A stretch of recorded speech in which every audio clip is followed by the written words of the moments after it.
할렐루야. 아멘. 우리가 지금 계속해서 어떤 거 하고 있냐면요. 이 엘리야와 엘리사, 이제 선지자 중심으로 우리가 이제 살펴보고 있었어요. 그죠? 살펴보고 있는데요. 근데 지금 우리가 지금 어떤 것을 다루고 있는 중간에 엘리야와 엘리사를 다루고 있느냐면, 분열왕국, 그러니까 이 북이스라엘과 남유다 사이에서 갈라진 상태에서 일어났던 왕조에 따라서 이제 이스라엘 역사를 살펴보다가 그 중간에 누가 온 거예요? 바로 엘리야와 엘리사가 온 것입니다. 우리 함께 그래서 이 북이스라엘의 왕조들을 한번 살펴보는 것이 굉장히 중요해요. 자 생각해 보십시다. 남유다는 어떻게 된 거예요? 처음에는 통일왕국이었어요. 그죠? 통일왕국에서 첫 번째 왕은 누구였습니까? 사울이었어요. 사울은 베냐민 지파였어요. 근데 이 사울이 이제 하나님으로부터 버림받은 후 누가 나왔습니까? 다윗이 나왔습니다. 그쵸? 다윗이 이제 총일 왕국의 이제 왕이 되었습니다. 그 다음에 다윗 다음에 누가 왔습니까? 솔로몬이 왔습니다. 솔로몬이 왔어요. 그리고 솔로몬 다음에 누가 왔습니까? 르호보암이 왔습니다. 르호보암이 왔는데 이 르호보암 때 어떤 일이 일어났어요? 남북이 분열되는 그런 그런 비극이 시작이 되는 것입니다. 이제 이 르호보암 때 이제 남북이 분열돼서 여기는 어떻게 되는 거예요? 남유다가 되는 거예요. 남유다가 이쪽은 되는 거고요. 이쪽은 뭐가 되는 거예요? 이쪽은 북이스라엘이 되는 것입니다. 북이스라엘이 되는 거예요. 그렇죠?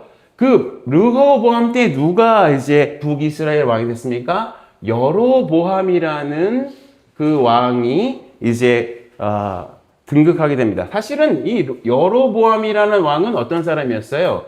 이 솔로몬과 르호보암의 신하였어요. 그런데 이제 선지자를 통해서 10개의 이제 옷 조각을 받고 나서 북이스라엘에 왕이 될 것이라는 예언을 받고 어디로 갑니까? 도망을 가요. 도망을 가서 애굽으로 있다가 이제 다시 솔로몬이 죽었을 때 다시 돌아왔을 때 북이스라엘 10개의 지파에 이제 추대를 받아서 왕이 됩니다. 자, 그런 다음에 여로보암의 아들이 누굽니까? 나답입니다. 나답이 있었어요. 나답 다음에 그 다음에 나답이 어떻게 됐어요? 나답이 이제 어딥니까? 블레셋에 있는 어떠한 그 지역에 가가지고 어떻게 합니까? 거기에서 이제 쿠데타 누구에 의해서요? 바사에 의해서 이제 쿠데타를 당해가지고 이제 물러나게 됩니다. 왕조가 바뀌었어요. 바사. 그리고 바사의 아들이 누구였어요? 엘라가 있었습니다. 엘라가 있었는데 엘라 다음에 누구였습니까? 엘라 다음에 시므리가 왔어요. 시므리가 왔고 시므리 다음에 방금 7일 천하였다고 했죠. 그 다음에 누가 됐습니까? 오므리가 됐어요. 오므리가 됐고 오므리의 아들은 무엇입니까? 아합이 되는 거예요. 아합 다음에 누굽니까? 아하시아가 됩니까? 아하시아가 됩니다. 아하시아 다음에 그 다음에 여호람이 됩니다. 여호람. 이게 이제 북이스라엘의 전반기의 왕들이에요. 그러면 르호보암은 그 아들이 누굽니까? 아비야가 됐어요. 아비야가 됐고 그 다음에 아비야 다음에 누가 왔습니까? 아사가 왔어요. 아사 다음에 누가 왔습니까? 여호사밧이 왔습니다. 여호사밧이 왔어요. 그랬을 때 이 전반기 북이스라엘과 남유다는 계속해서 전쟁을 벌였다는 거예요. 언제까지 전쟁을 벌였습니까? 아사가 어떤 거예요? 아사가 이 엘라까지, 여기까지. 그죠? 여기 이제 남유다는 르호보암, 아비야, 아사까지는 북이스라엘과 경쟁하면서 전쟁을 벌였어요. 그랬어요. 그런 다음에 이제 여로보암, 나답, 바사, 엘라까지 이제 전쟁을 하는 것입니다. 그렇게 된 거예요. 그죠? 자, 그랬을 때 아비야의 가장 큰 치적이 뭐예요? 나답과의 전쟁에서 승리를 거뒀다는 거예요. 큰 이제 역대서를 읽어보면 아비야 왕이 이제 북이스라엘과의 전쟁과 앞서서 정말로 유명한 연설을 하죠. 그것에 힘을 얻고 어떻게 됩니까? 전쟁에 나아가서 승리를 얻는 그런 쾌거를 얻습니다. 그 다음에 아사는 굉장히 중요한 하나님 앞에 선한 왕이었어요. 그럼에도 불구하고 북이스라엘과 전쟁, 바하사와의 전쟁을 했을 때 그때 이제 누구의 도움을, 외국의 도움을 받아서 책망을 받는 왕이었습니다. 아사. 그리고 여로보암과 나답과 바하사와 엘라, 여기는 사실 답이 없는 그런 집안이었어요. 그랬을 때 오므리 왕족, 오므리라는 엘라의, 이 바하사의 군대 장관 중에 한 명이었던 군인이 이제 쿠데타를 시무리를 몰아내고 자기가 어떻게 돼요? 왕이 되는 거예요. 왕이 된 다음에 누굴 세워요? 아합을 세웁니다. 그런데 아합이 어떤 왕이었어요? 북이스라엘에서 가장 악독한 왕이었어요. 아합의 부인이 누구였습니까? 이세벨이었습니다. 이세벨은 어느 나라 공주였습니까? 여기 두로 시돈의 공주였어요. 여기 있던 사람들이 뭘 섬겼어요? 바알 신앙을 섬겼어요. 그래서 바알 우상을 이제 수입한 사람이 누구냐? 오므리와 아합이었어요. 그죠? 그러면서 아합 다음에 아하시가 왔고, 그 다음에 여호람에서 이제 이 전반기 왕조가 끝나게 되는데, 이때 남유다의 왕이 누굽니까? 여호사밧입니다.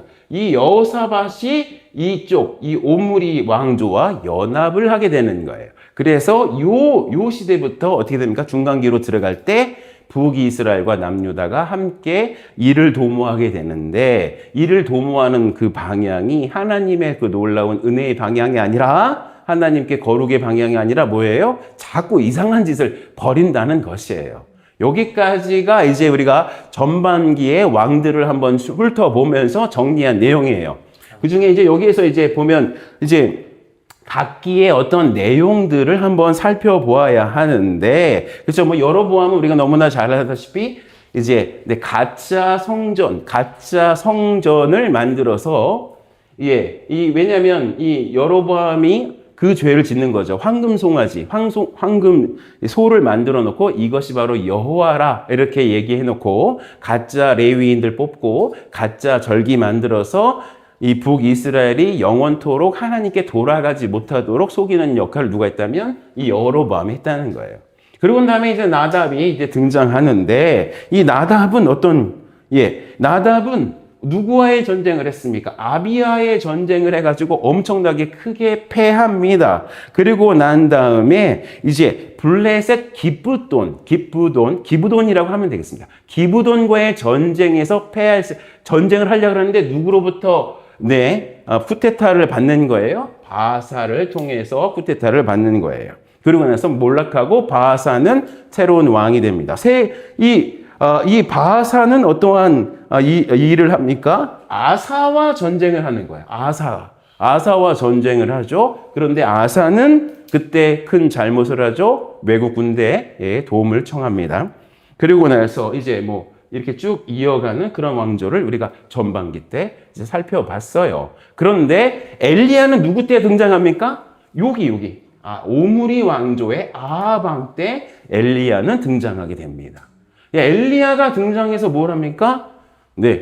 그 3년 동안 내가 말하기 전까지는 비가 내리지 않을 것이라고 선포를 해버려요. 그래서 3년 반 동안 비가 안 내리죠. 그리고 난 다음에 그런 선포를 하고 난 다음에 얼마나 그 엘리야는 그 쫓기는 신세가 됐겠습니까? 그렇죠? 그러고 나서 어디로 가요? 그렇죠. 사르밧 과부 쪽으로 간단 말이에요. 거기에서 이제 기적을 좀 베풀고, 그러고 난 다음에 어디로 갑니까? 하나님의 때 어디 가죠? 이쪽에 보면 어느 산이 있습니까? 갈매산이 있습니다. 갈매산으로 가서 그때 영적인 전쟁을 하는 거죠. 누구랑? 바알의 선지자 450명이랑 영적인 전쟁을 합니다. 그랬을 때 어떻게 내기를 하죠? 그 도랑을 파고 그 다음에 제단을 만들고, 거기에 이제 땔감을 올려놓고, 그 다음에 제단에 짐승을 올려놓은 다음에 물을 붓죠? 왜 물을 부을 수가 있죠? 그 가뭄인데도 그 옆에가 지중해였기 때문에. 지중해에서 물을 퍼다가, 이제 소금물을 퍼다가, 이제 거기다가 이제 물을 붓습니다. 그러고 나서 이제 영적인 대결을 합니다. 그 바알의 선지자들이 어떻게 합니까? 바알의 선지자들이 막 엄청나게 어떤 악마적인 주술 행위를 하죠. 자기의 몸에 피를 내면서 주술 행위를 합니다. 결국 어떻게 됩니까? 패합니다. 바알의 선지자들이 패합니다. 그랬을 때 이 엘리야가 불을 내리죠. 하늘에서 불을 내려서 어떻게 됩니까? 모든 재물과 물과 이런 것들을 다 핥아버리고 어떻게 하죠? 또 비를 내리게 합니다. 비를 내리게 하고 또 어떻게 합니까? 바알의 선지자들을 어떻게 합니까? 기브온 시냇가로 데려가서 어떻게 합니까? 잠깐만요. 예. 그 시냇가로 데려가서 거기서 이제 모두 처단합니다. 그런데 이 엘리야의 한계가 있습니다. 엘리야는 어떤 사람이었어요? 진정한 부흥을 가져올 수 있는 사람이었다? 아니었다? 아니었다는 거예요.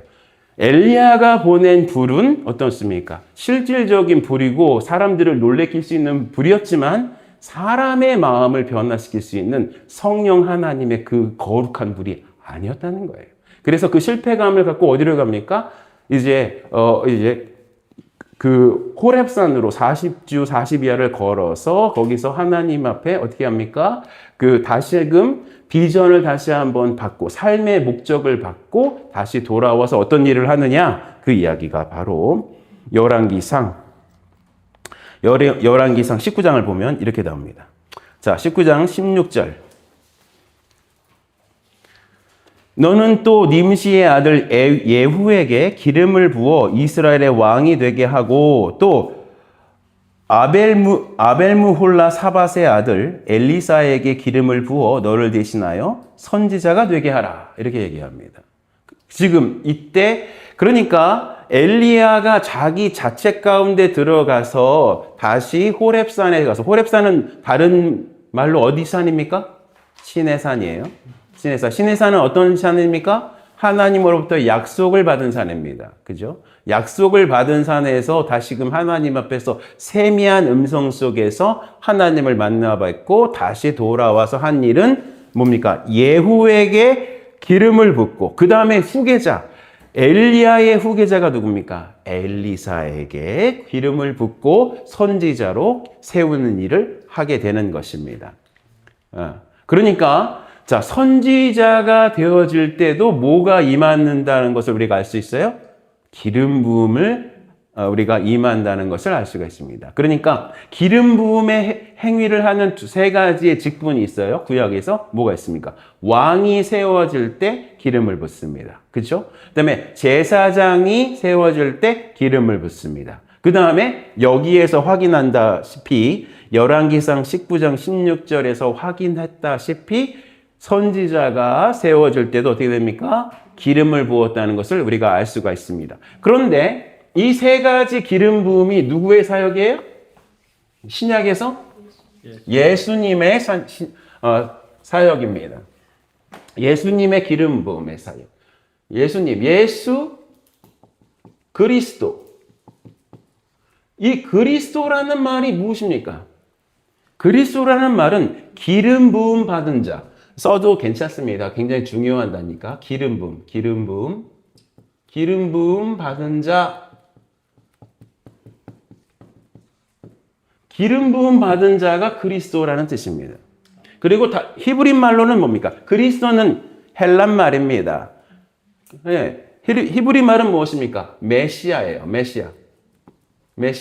메시아나 그리스도나 똑같은 말입니다. 똑같이 기름 부음 받은 자라는 것입니다. 그러니까 예수 그리스도라고 하는 것은 예수님이 우리의 메시아이시다. 예수님이 우리의 기름 부음 받은 자이시다. 이렇게 얘기하는 거예요. 어떤 기름 부음을 받은 것입니까? 예수님은 세 가지 기름 부음을 받은 거예요. 뭐죠? 첫 번째로 왕의 기름을 부음을 받으신 것입니다. 두 번째로는 제사장의 기름 부음을 받으신 것입니다. 세 번째는 무엇입니까? 선지자의 기름 부음을 받으시는 것입니다. 자, 그러면 왕은 어떤 역할을 하십니까? 온 세계와 보이는 세계와 보이지 않는 세계, 그 모든 세계를 다스리시는 분이 누구십니까? 바로 예수님이시라는 거예요. 왜 그래요? 예수님은 원래 사람이 아니었죠. 사람이 아니셨어요. 누구셨습니까? 그분은 하나님의 말씀이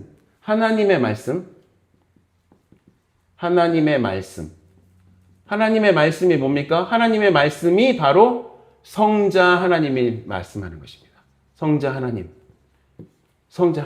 하나님의 말씀이 바로 성자 하나님을 말하는 거예요. 그러니까 하나님께서 세상을 말씀으로 창조하셨다라고 하는 거는 누가 창조하셨다는 거예요?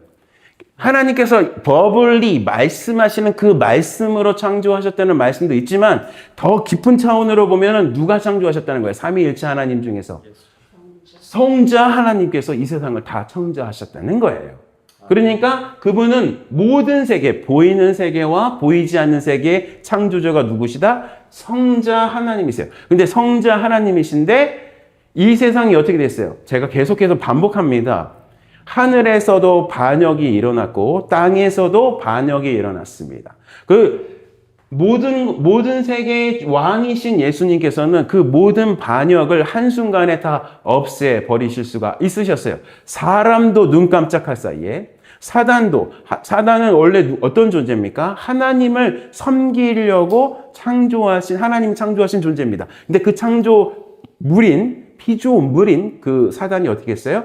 하나님의 자리에 올라가려고 그렇게 반역을 일으켰다는 거예요. 그러니까 하늘과 땅이 어떻게 됐어요? 다 타락하게 됐습니다. 근데 이 타락한 모든 것을 예수님께서, 성자 하나님께서 완전하게 한순간에 그 권능으로 다 없애버리실 수 있으셨지만 누굴 이제 구원하고 싶으셨던 거예요? 바로 사람입니다.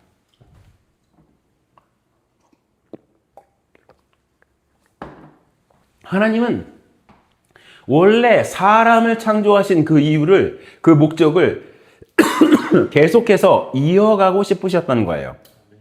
왜 사람을 창조하셨습니까? 하늘의 반역이 일어난 그 존재, 그 사단을 하나님의 대리자인 사람이 그 하나님께 철저하게 순종함으로 말미암아 그 모든 영적인 세계에서 승리를 얻게 하시는 것이 하나님의 뜻이었어요. 원래 오리지널 플랜이었어요. 그런데 그것이 사람이 어떻게 됐어요? 실패했어요. 그러니까 그 실패했던 그 자리를 어떻게 해야 됩니까? 다시 메이크업해야 되는 거예요. 그 자리를 메우셔야 됩니다. 그러니까 그 성자 하나님이 어떤 결정을 하신 것입니까? 우리와 같은 육신을 입으시고 동정녀 마리아의 몸을 통해서 사람으로 이 땅 가운데 오셨어요. 그런데 하나님이신 그분께서 하신 그 사단을 물리치는 그 죄를 없이 하시는 방법이 뭐였다? 고난을 받는 방법. 하나님 앞에 철저하게 100% 순종하시는 방법. 하나님 앞에 100% 자신의 삶을 드리는 방법.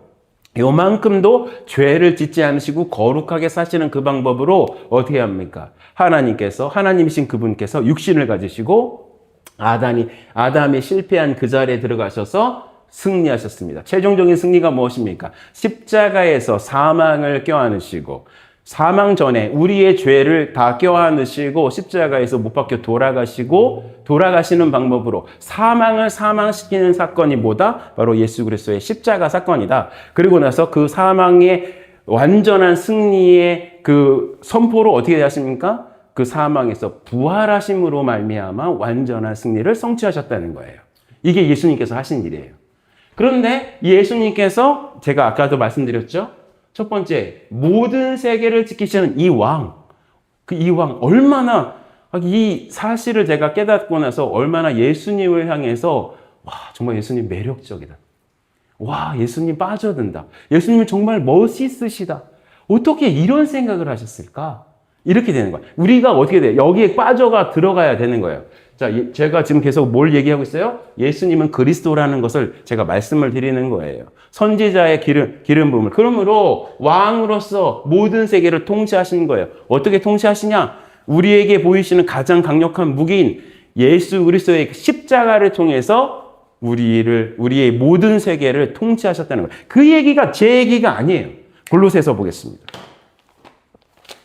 골로새서 보면 골로새서 2장을 보면 이렇게 나오고 있어요.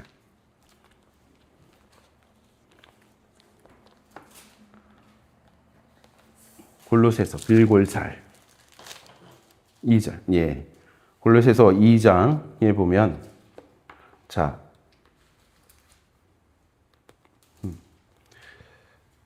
제가 읽어 드리도록 하겠습니다. 자. 18절부터 2장 8절부터 읽어드리겠습니다. 누가 철학과 헛된 속임수로 너희를 사로잡을까 주의하라. 이것은 사람의 전통과 세상의 초등학문을 따름이요 그리스도를 따름이 아니니라. 그 안에는 신성의 모든 충만이 육체로 거하시고 너희도 그 안에서 충만하여졌으니 이는 모든 통치자와 권세의 머리시라. 또 그 안에서 너희가 손으로 하지 아니한 할례를 받았으니 곧 육의 몸을 벗는 것이요 그리스도의 할례니라. 너희가 침례로 그리스도와 함께 장사되고 또 죽은 자들 가운데서 그를 일으키신 하나님의 역사를 믿음으로 말미암아 그 안에서 함께 일으키심을 받았느니라. 또 범죄와 육체의 무할례로 죽었던 너희를 하나님이 그와 함께 살리시고 우리의 모든 죄를 사하시고 우리를 거스리고 불리하게 하는 그 법조문으로 쓴 증서를 지우시고 제하여 버리사 십자가에 못 박으시고 통치자들과 권세들을 무력화하여 드러내어 구경거리로 삼으시고 십자가로 그들을 이기셨느니라. 이 부분이 제가 설명한 부분이에요. 이 부분이 제가 설명한 부분이에요. 그러니까 예수님께서 이 세상의 공중 권세 잡은 자를 이기시는 가장 강력한 핵펀치는 뭐였다? 십자가였다는 거예요. 십자가였다는 거예요.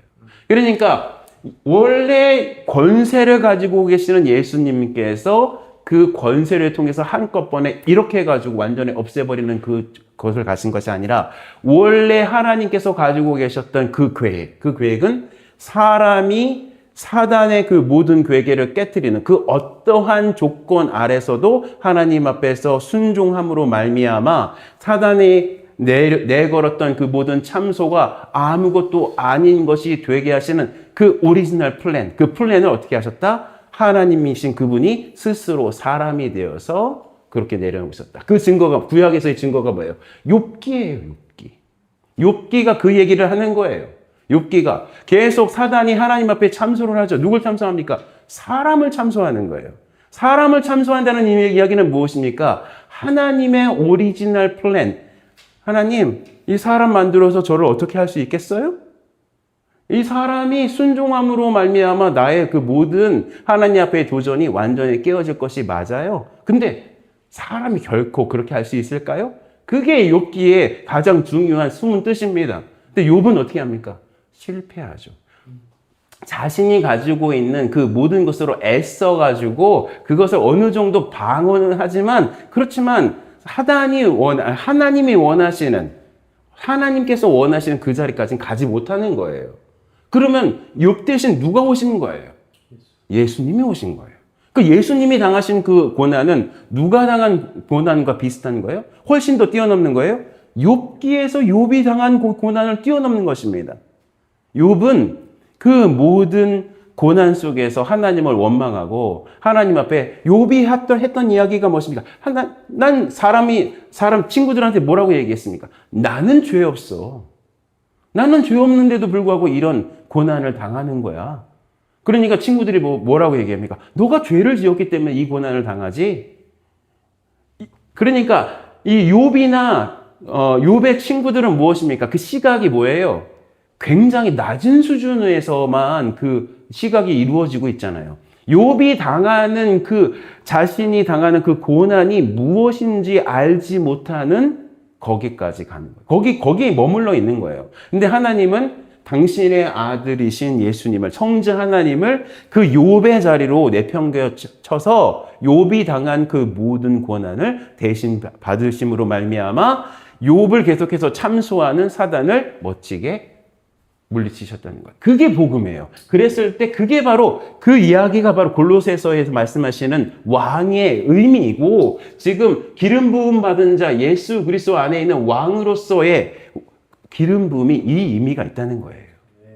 그러니까 예수님이 왕이시다. 그러면 우리는 어떤 사람들입니까? 왕이신 예수님을 쫓아가는 사람이에요. 왕이신 예수님의 그 다스림을 받는 사람이에요. 그러면 어떻게 살아야 돼요?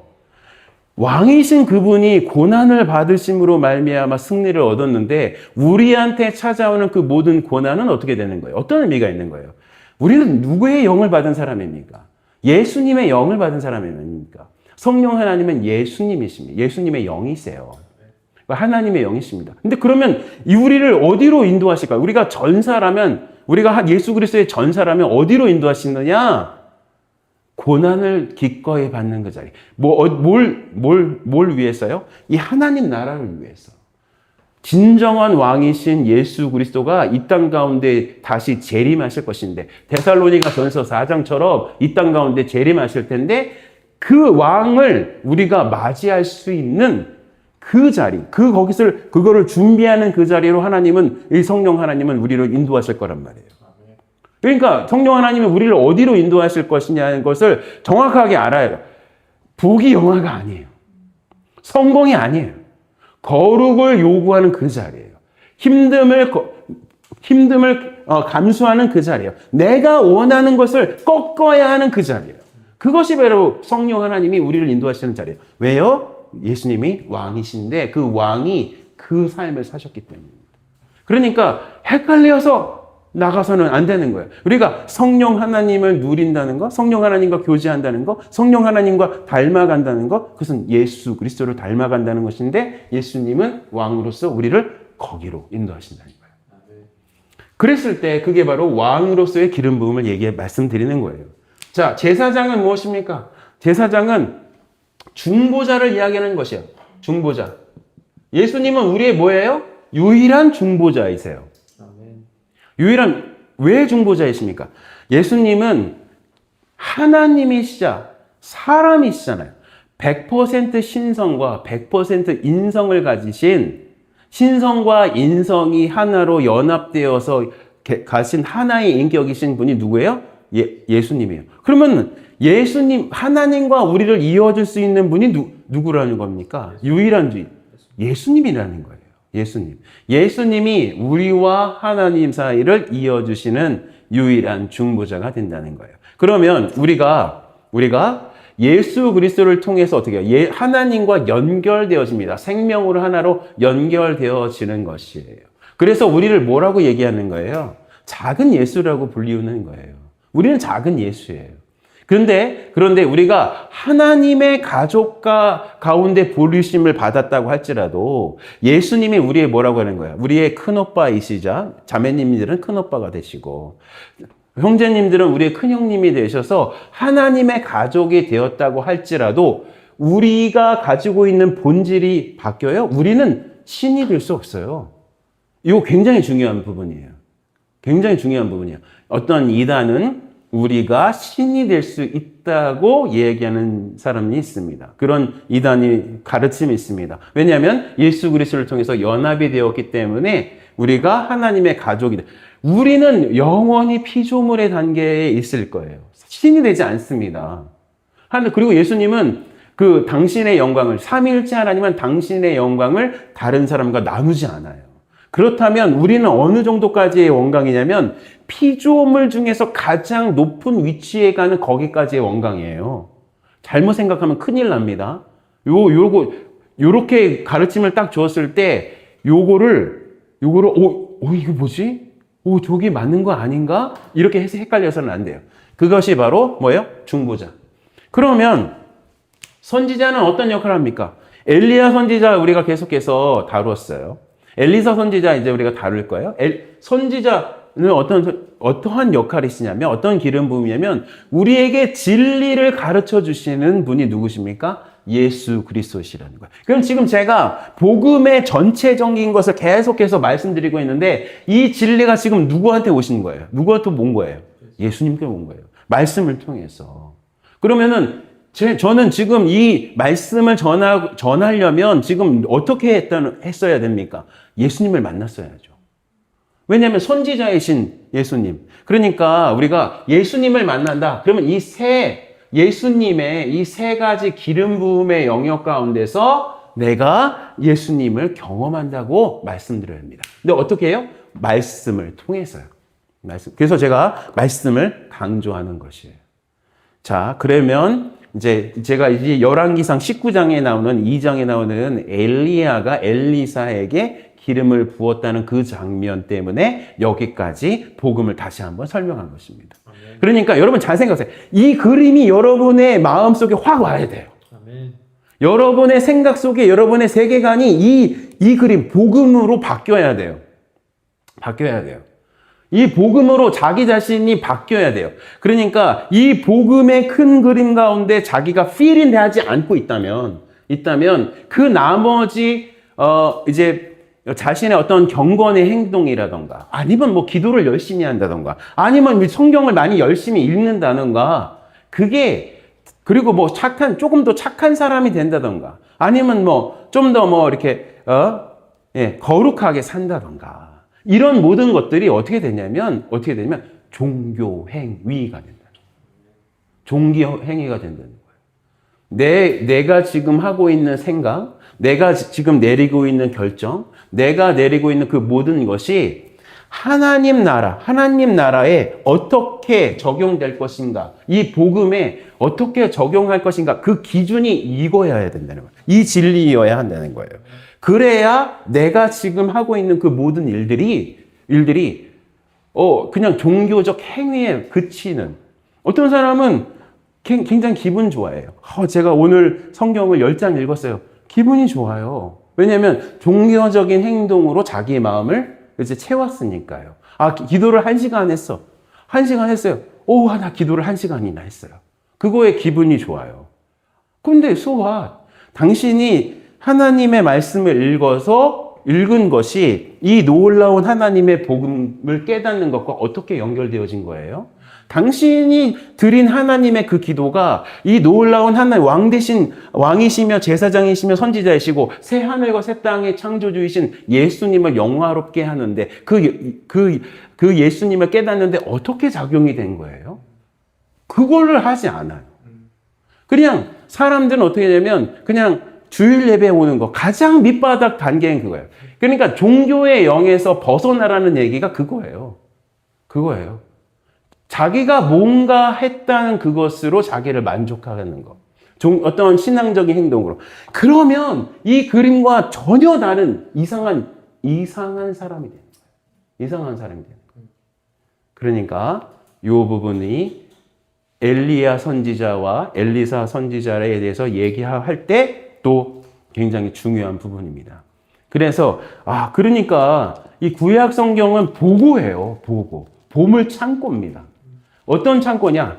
이 놀라운 하나님의 이 복음이 이 구약에서 어떻게 우리에게 계시되어 있고 그것이 신약도 완전한 보고죠. 신약에서 예수님이 어떻게 이루셨는지에 대한 완전한 보고임을 우리가 믿어야 합니다. 네. 자, 엘리사 선지자 넘어가도록 하겠습니다. 열왕기하 2장 1절부터 14절 읽어주세요.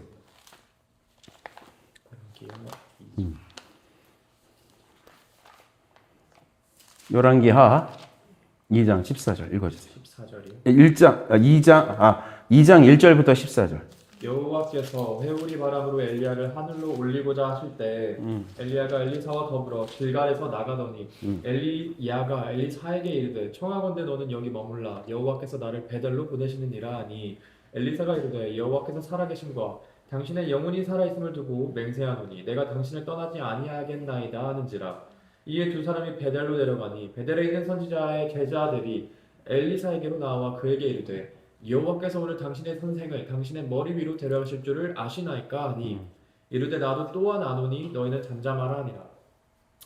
엘리야가 그에게 이르되 엘리사야 청하건대 너는 여기 머물라 여호와께서 나를 여리고로 보내시느니라. 엘리사가 이르되 여호와께서 살아계심과 당신의 영혼이 살아있음을 두고 맹세하노니 내가 당신을 떠나지 아니하겠나이다 하니라.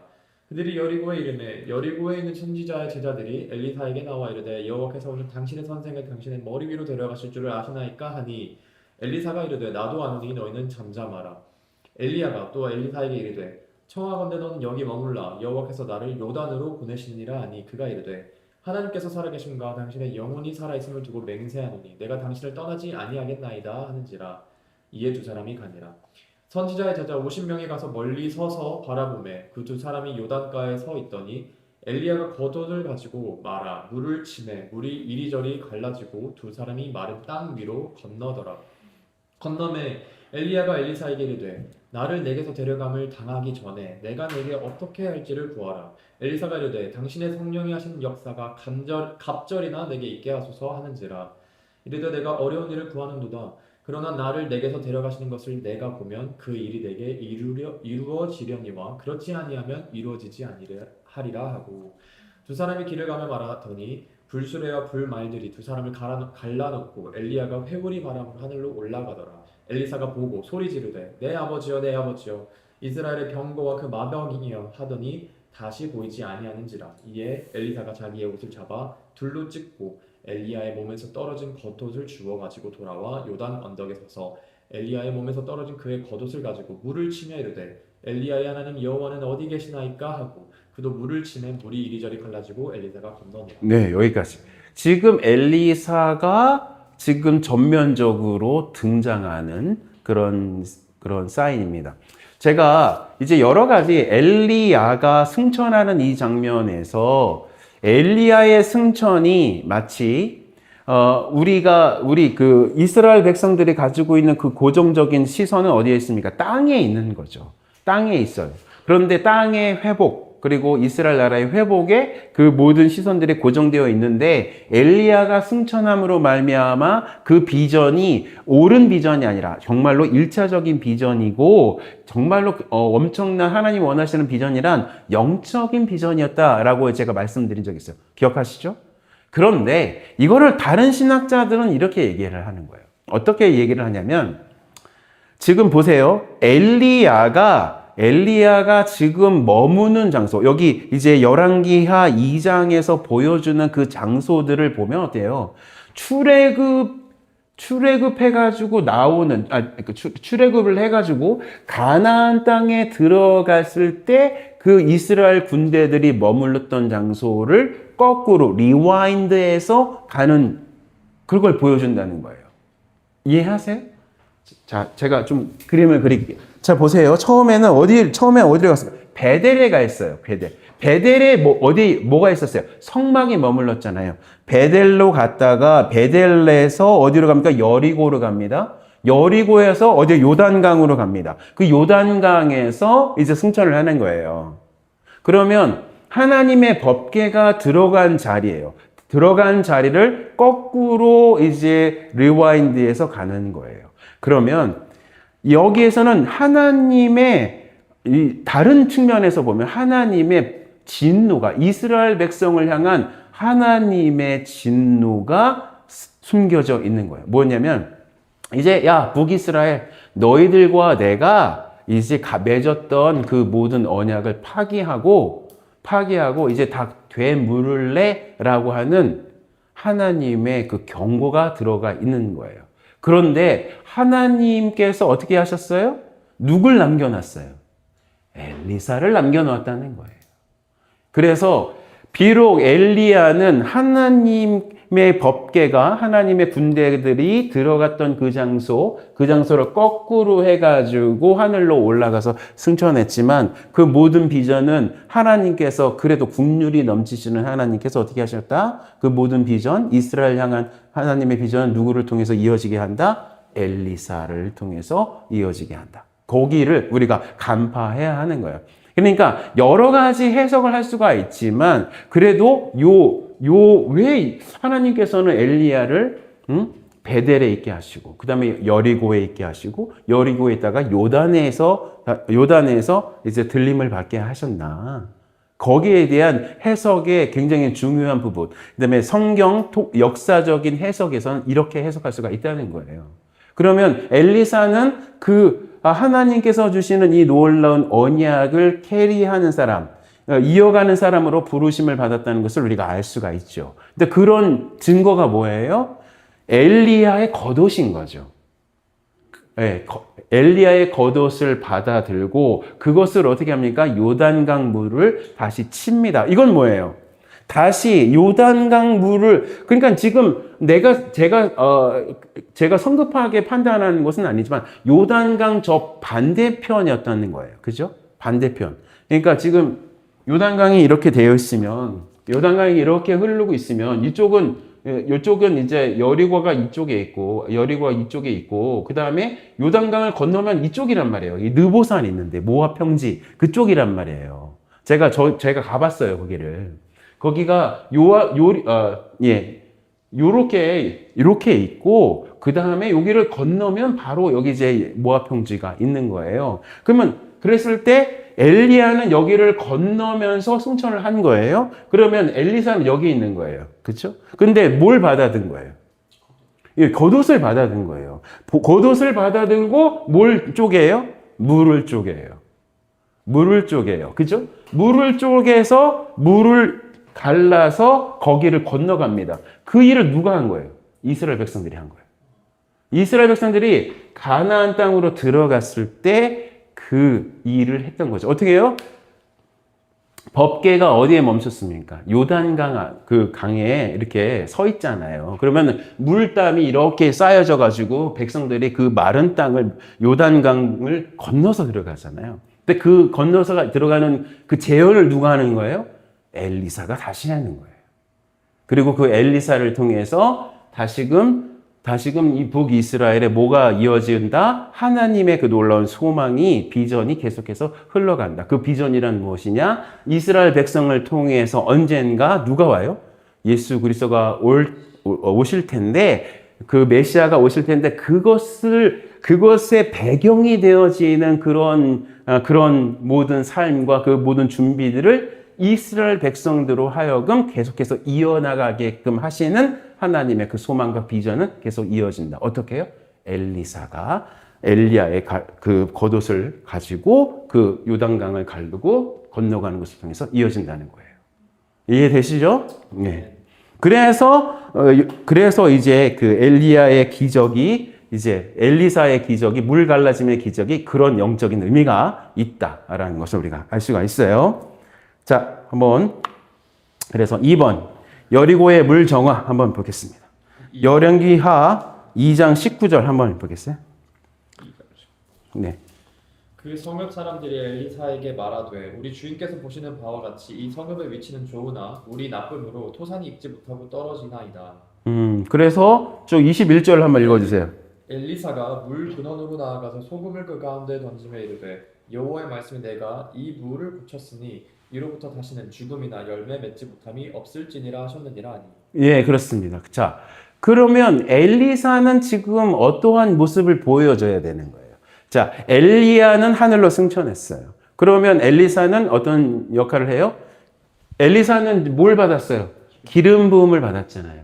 그렇죠? 기름 부음을 첫 번째도 기름 부음을 받았고, 두 번째도 성령의 놀라운 강력한 그 능력의 기름 부음을 받은 거예요. 그러니까 뭘 해야 돼요?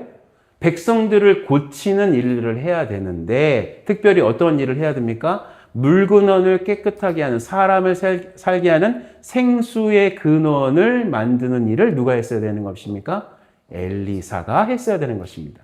그러면 예수님께서 요한복음에 나를 믿는 자에는 그 안에서, 그죠? 생수의 샘이 터져나겠다고 말씀해 주셨잖아요.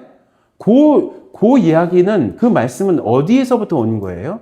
엘리사가 했던 그 모든 이 일들을 통해서 예수님께서 당신께서 하셔야 하는 일이 무슨 일인지 알게 된 거죠. 엘리사는 그냥 실질적으로 식수의 문제를 해결했지만 예수님은 어떤 문제를 해결하신 거예요? 우리의 영적인 목마름을 해결하신 분이 바로 누구시다? 예수님이시다 라고 얘기할 수가 있는 거죠. 네, 그렇습니다. 베델 아이들과 곰 3번 읽어주세요. 3. 베델 아이들과 곰. 열왕기하 2장 23절 25절. 네, 그거 읽어주세요. 작은 아이들이 성읍에서 나와 그를 조롱하여 이르되 대머리여 올라가라 대머리여 올라가라 하는지라. 암곰 둘이 수풀에서 나와서 아이들 중에 42명을 찢었더라. 네, 이게 뭐 지금 이게 굉장히 요 부분이 아니 너무 좀 잔인하지 않냐? 무슨 애들인데 무슨 좀 엘리사 그때 이제 머리숱이 좀 없었나 봐요. 대머리였나 봐요. 그러니까 이제 대머리 올라가라.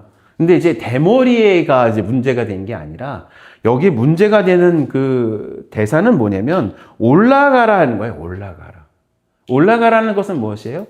너 하나님의 선지자 맞아? 그럼 엘리야만큼 네가 능력이 있겠네? 능력 한번 보여봐. 그러는 거예요. 그러니까 지금 작은 아이들이라고 했을 때 여기 히브리 말을 보면 작은 아이들이 이제 청년들을 이야기하는 거예요. 그러니까 불량배들을 말하는 것이죠. 근데 그 불량배들이 누구의 권위에 도전한 거예요? 하나님의 권위에 도전하게 된 거예요. 하나님의 권위에 도전했을 때 하나님께서 엘리사가 대머리라고 하는 것에 이제 큰 어떠한 죄가 있는 것이 아니라 이 아이들의 죄가 있는 것이 아니라 너 당신이 만약에 선지자라면 엘리야처럼 올라가십시오. 그걸 나한테 증명해라. 따지듯이 이야기한 것이에요. 거기에 하나님께서 당신의 거룩함을 나타나셔서 암곰이 나와서 42명을 찢었다. 이렇게 얘기한 것입니다. 저는 구약에서 나타나는, 여러분 제가 저번 주에도 말했지만 구약에 얼마나 심판이 많이 있어요. 그렇죠? 이 심판의 하나입니다. 죄를 지으면 하나님의 즉각적인 심판이 임하는 경향이 어디에서 나타납니까? 구약 성경에 많이 나타나요. 그렇죠? 그런데 신약에는 하나님의 심판이 요한계시록 전에는 나타나지 않습니다. 그런데요, 왜 나타나지 않아요? 구약에 있었던 그 모든 하나님의 심판, 그 심판을 다 함대로 묶어가지고 이제 콩글리시로 말하면 이제 엑기스로 만들어가지고 만들었다고 할지라도 예수 그리스도께서 십자가에서 하나님께서 내린 그 모든 심판을 받으신 것보다는 뭐죠? 아무것도 아닌 일이에요. 그렇기 때문에 신약에서도 뭐가 있습니까? 심판이 있는 거예요. 하나님의 심판이. 그러니까 지금 성경을 잘 읽으셔야 돼요. 어떤 책이냐? 구약이나 신약이나 하나님의 심판으로 가득 찬 책입니다. 가득 찬 책이에요. 그리고 그 모든 심판을 막아서는 예수님의 그 십자가는 구약에 일어났던 그 모든 물심판과 유황심판과 어떤 외국 군대의 모든 심판과 그다음에 기근의 심판과 그것을 다 묶어놔서 비교할지라도 예수님의 심판이 훨씬 더 강력했다는 거예요. 그렇지 않았으면 우리가 구원받지 못했을 거예요. 그러니까 구약에서 나타난 그 모든 심판은 뭘 얘기하는 거예요? 예수 그리스도께서 정말, 그리고 또 예수님의 십자가는 뭘 의미하는 것이냐면 예수 그리스도께서 하셨던 그 모든 일이 거짓이 아니라는 거예요. 거짓이 아니라는 거예요. 그리고 예수님께서 보내주신 그 성령 하나님은 정말 그 심판을 다 견뎌내셨어야 우리에게 오실 수 있었던 그 거룩의 영이라는 거예요. 그 거룩의 영이시라는 거예요. 그러니까 우리가 성령 하나님을 생각할 때 그냥 은사적으로 생각하는 거, 거기는 굉장히 초등학문 가운데 있는 거예요.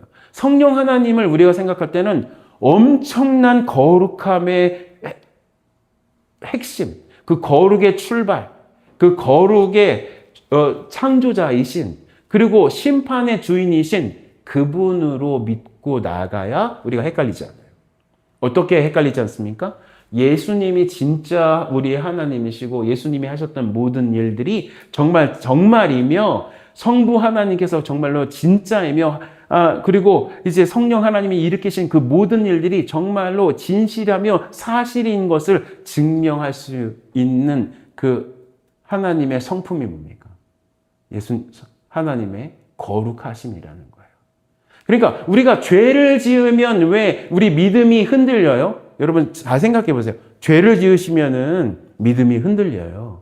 왜 흔들려요? 하나님의 성품이신 그 거룩함을 내 스스로가 거절했기 때문에 그 거룩함 가운데 하나님의 그 거룩함이 하나님의 그 모든 것을 지탱하고 계시는 하나님의 성품이신데 내가 그걸 거부한 거잖아요. 그럼 어떻게 되겠어요? 하나님에 대해서 믿음이 생기겠어요? 아니면 의심이 생기겠어요? 마음이 흔들릴 수밖에 없는 거죠. 그렇기 때문에 그 죄를 짓지 말라는 얘기예요. 하나님께서. 그러면 이것을 회복하시기 위해서 우리는 어떻게 하시겠어요? 하나님은 엄청난 또 우리의 인도하심과 당신의 그 놀라운 영광의 은혜를 통해서 우리를 거기로 인도하신다는 거예요. 할렐루야.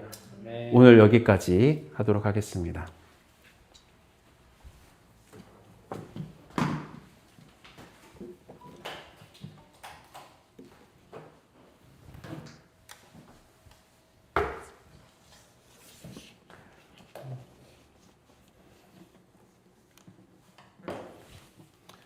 우리 찬양 3절만 한번 부르시고 우리 함께 기도했으면 좋겠습니다.